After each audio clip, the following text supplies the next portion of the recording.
Derrière les lourdes portes insonorisées du bureau privé du roi à Buckingham Palace, Charles III apposa sa signature sous un paragraphe qui transforma la monarchie britannique avec la froideur définitive d'une grille de fer se refermant dans l'obscurité.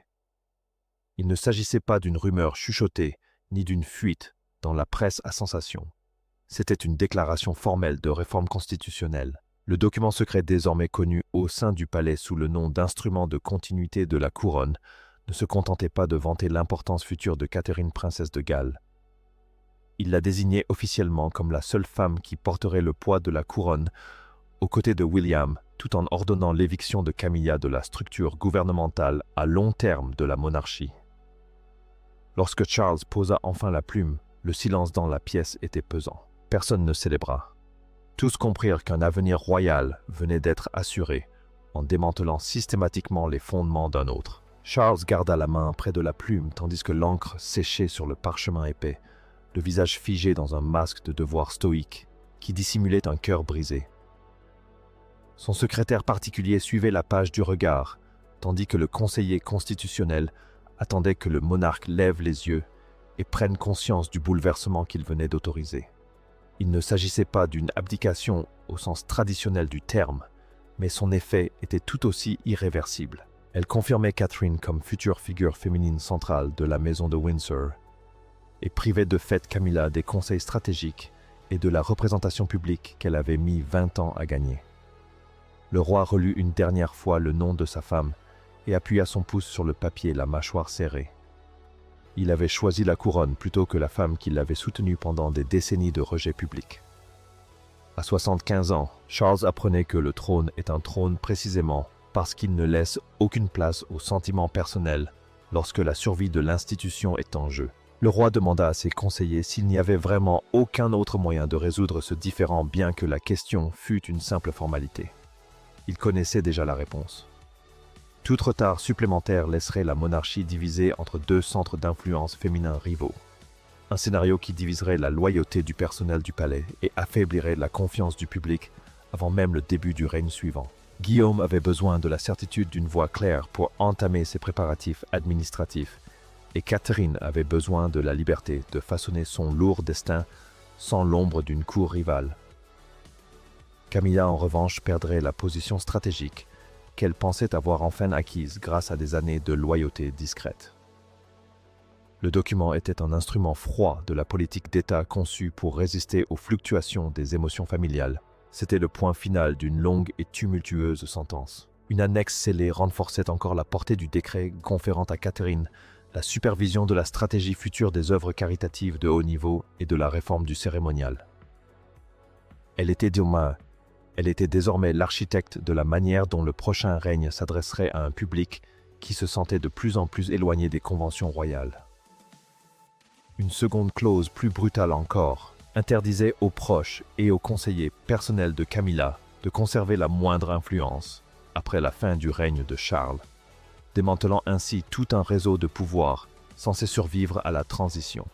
Quelques minutes après la signature, 2 enveloppes scellées furent transportées à travers les couloirs faiblement éclairés du palais vers 2 résidences royales bien différentes.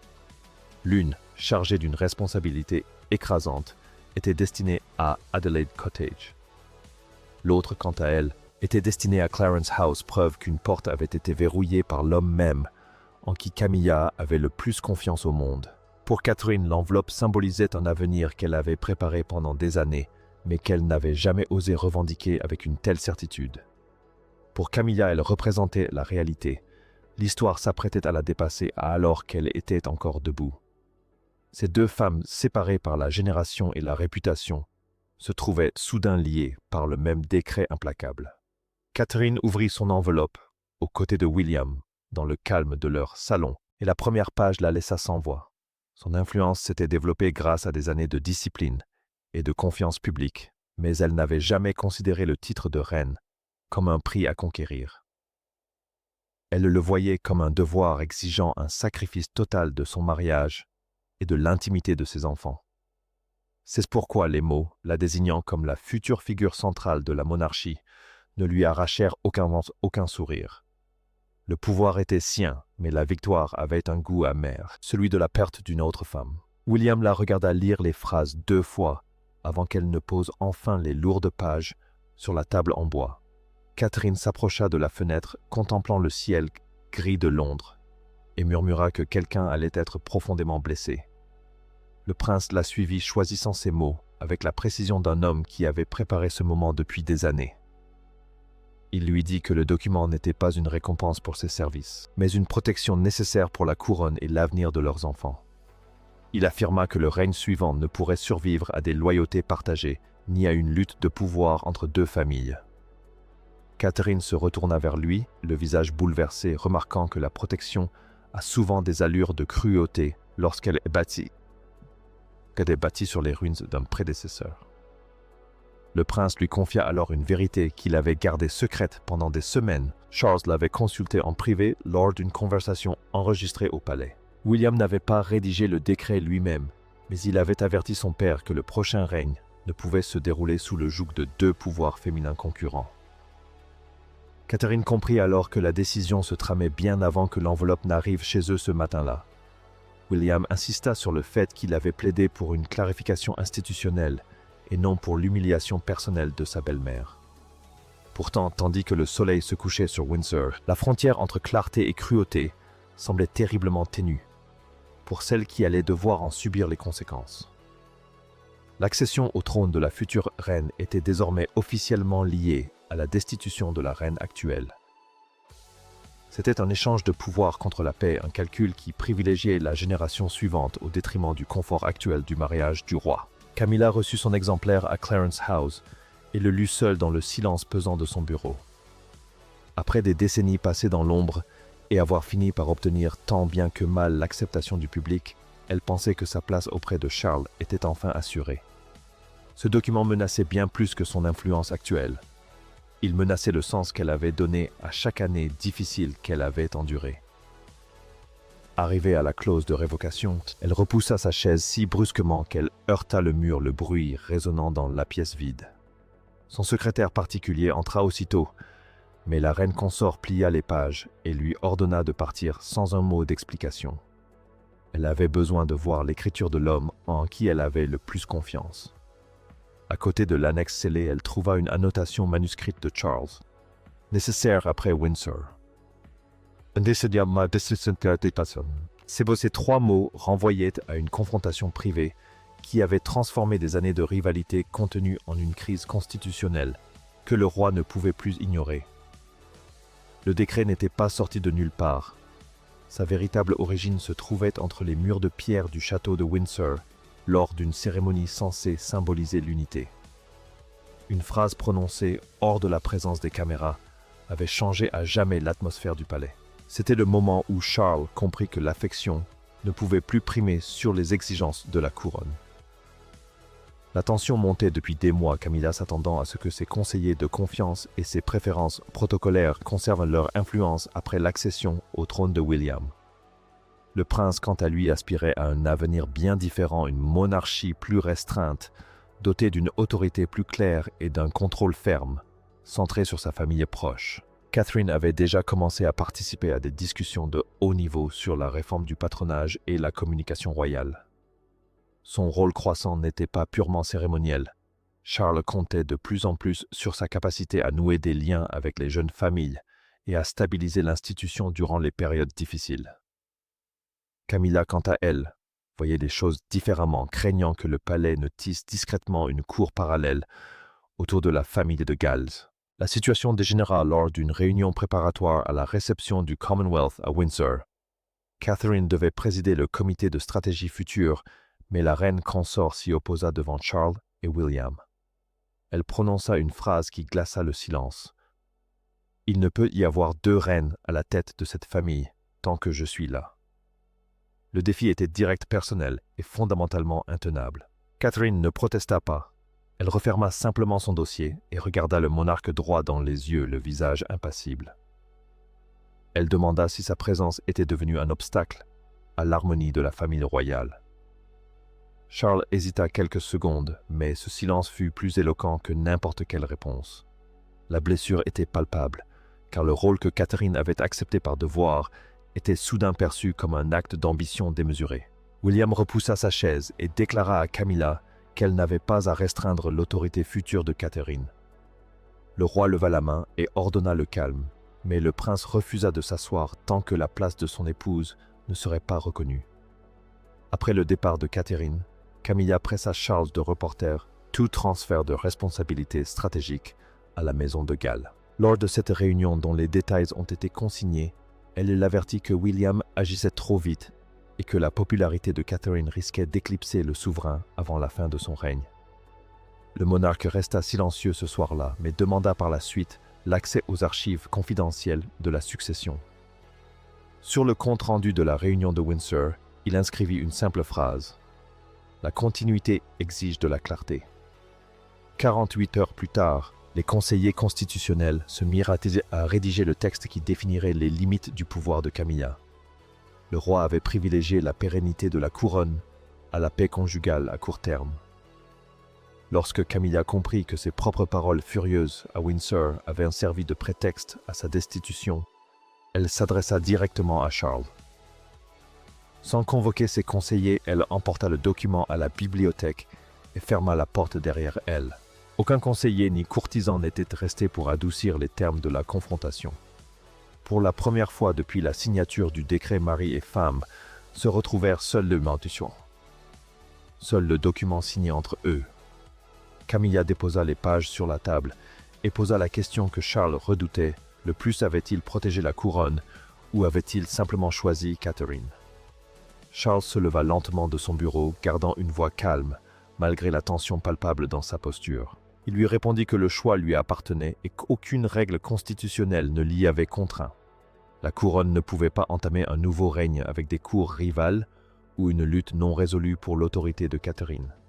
Camilla accusa le monarque de laisser Guillaume et Catherine décider de la façon dont l'histoire se souviendrait d'elle. Elle exigea de savoir si des décennies de loyauté pouvaient être anéanties en un après-midi à Windsor.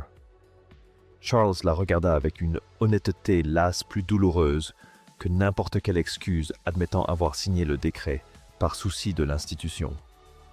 Le roi révéla que Windsor avait été l'élément déclencheur mais pas la seule cause. Un audit interne confidentiel montra que le personnel du palais recevait des instructions contradictoires de 2 centres de pouvoir différents. Le monarque avertit que laisser cette lutte se poursuivre affaiblirait William avant même le début de son règne. Camilla demanda si Catherine avait exigé cela, mais Charles répondit aussitôt que la future reine n'avait rien demandé. Elle l'avait même exhorté à éviter toute humiliation inutile et à préserver la dignité de Camilla pour les archives publiques. Cette vérité privait la princesse blessée de l'ennemi qu'elle désirait ardemment combattre. Camilla retira lentement son alliance et la déposa près du décret signé, un geste de défi absolu qui planait comme une brume glaciale. Le silence dans la bibliothèque s'étira pendant plusieurs minutes avant qu'elle ne remette finalement son alliance. Elle déclara à Charles que s'il avait choisi l'institution plutôt qu'elle, il lui incombait d'expliquer lui-même ce choix à William. Cette confrontation révéla l'ultime réalité de la vie royale. L'influence et la proximité sont puissantes, mais le pouvoir de façonner l'avenir appartient exclusivement au souverain. Charles avait usé de ce pouvoir pour tracer une ligne infranchissable, prouvant que même le cœur d'un roi a ses limites. Le roi attendait William dans son salon privé à Windsor, le document signé, posé entre 2 fauteuils, comme une arme chargée. En tant que souverain, il contrôlait chaque aspect de la transition.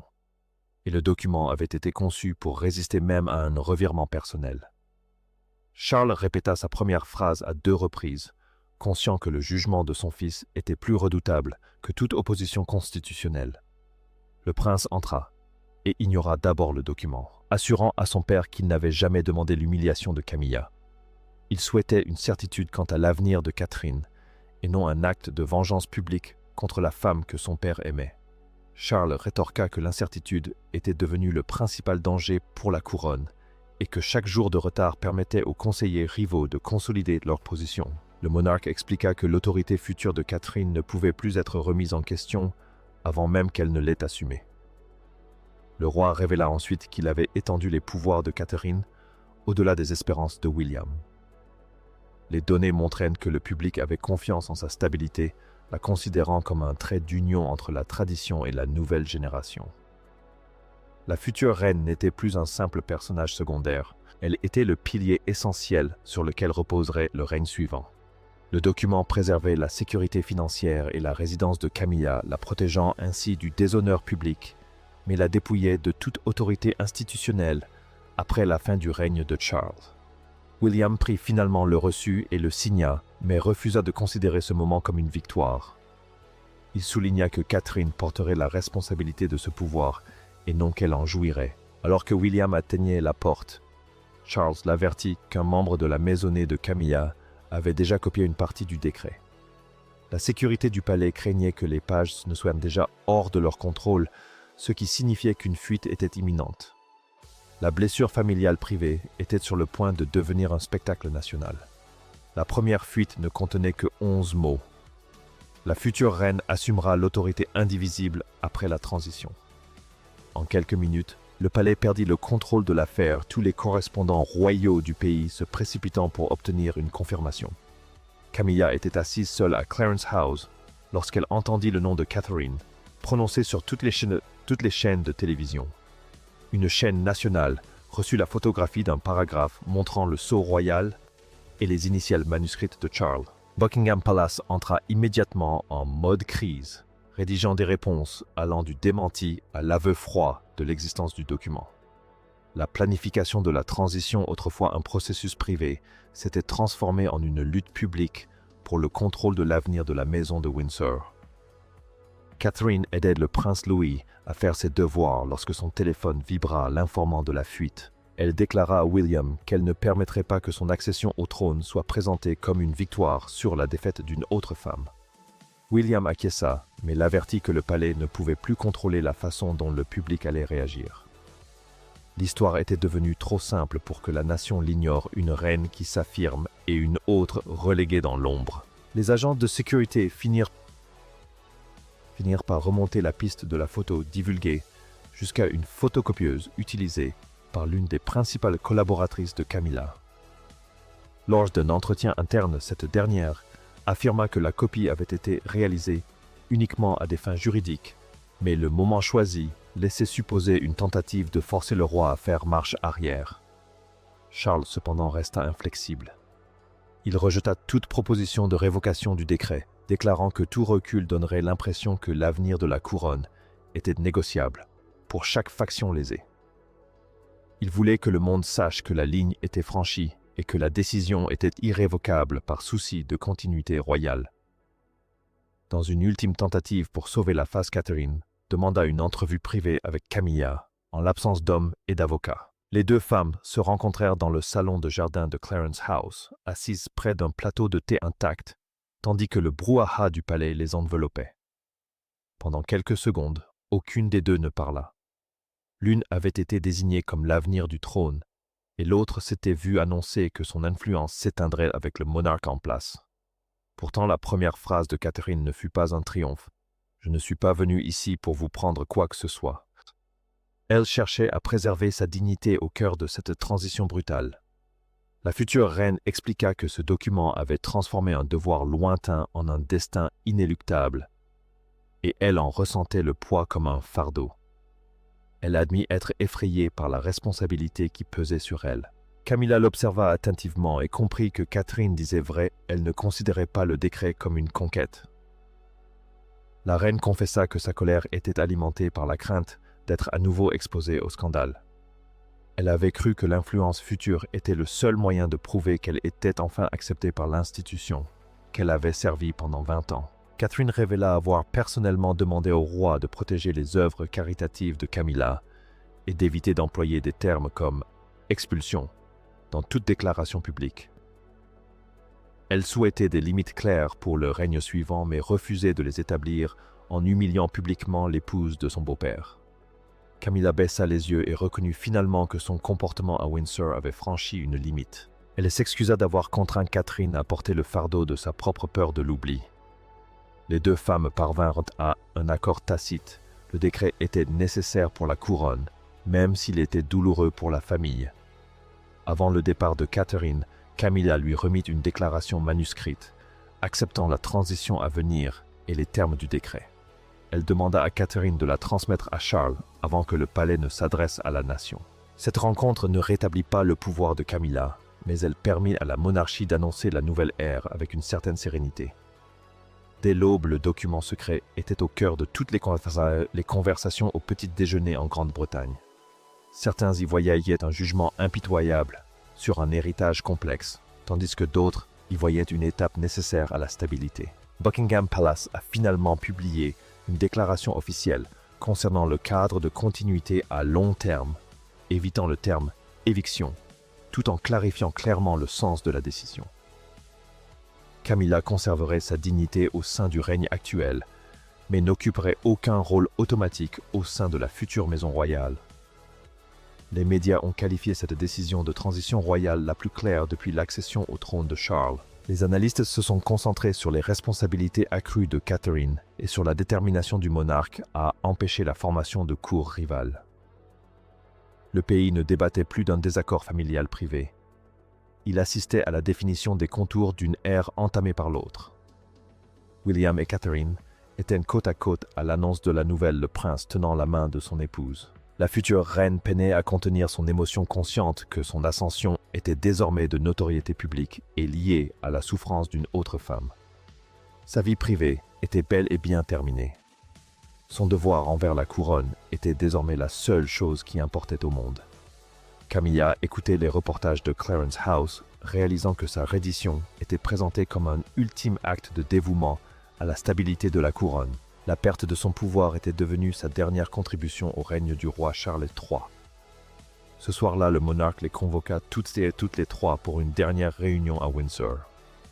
Cette ultime rencontre se déroula sans conseiller et aucun document non signé ne traînait sur la table. Charles était assis en face de William Catherine, et Camilla, conscient que l'avenir de la monarchie avait été assuré au prix d'immenses sacrifices personnels. Il ne pouvait rendre à Camilla l'autorité perdue sans rouvrir le conflit qui avait presque paralysé la maison royale. Il ne pouvait que parler franchement du rôle du souverain. Le document secret n'avait jamais eu pour but de choisir quelle femme comptait le plus. Il s'agissait de décider où un règne s'achevait et où le suivant devait commencer dans l'intérêt de la continuité nationale. Charles leur annonça que l'instrument de continuité de la couronne resterait en vigueur indéfiniment afin de garantir l'unité du pouvoir au début du prochain règne. Catherine aurait le contrôle absolu de la future orientation stratégique de la maison royale. Le roi se tourna vers son épouse et admit que la signature du document lui avait causé une profonde douleur, mais que son amour ne pouvait tolérer que la monarchie demeure dans une incertitude structurelle.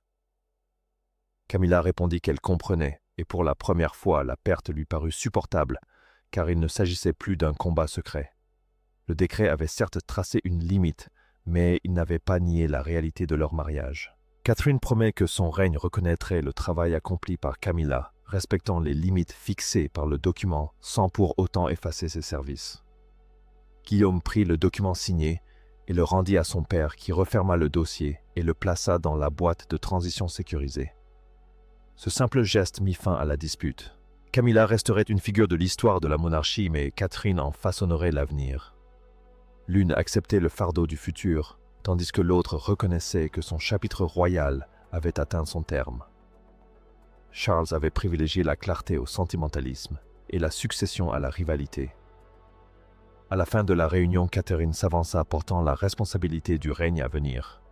Camilla se retira la dignité préservée et Charles demeura près du document scellé, sachant que la couronne avait survécu, car il avait enfin opté pour un avenir clair.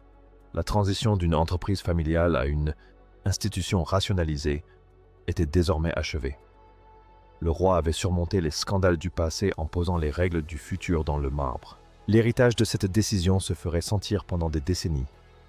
Catherine s'affirmant comme la dirigeante incontestée de la génération suivante. Elle avait conquis la couronne par la discipline et l'élégance, tandis que Camilla avait trouvé sa place dans l'histoire comme une épouse qui savait se retirer pour la survie de la dynastie. Alors que les lumières du palais s'éteignaient, le document secret demeurait le témoignage d'un homme qui devait être roi avant d'être époux. La monarchie était sauvée. L'avenir était tracé, et les femmes qui avaient lutté pour son âme avaient enfin trouvé un moyen de coexister dans le silence de la couronne. L'ère de Catherine avait commencé non par un cri, mais par une signature.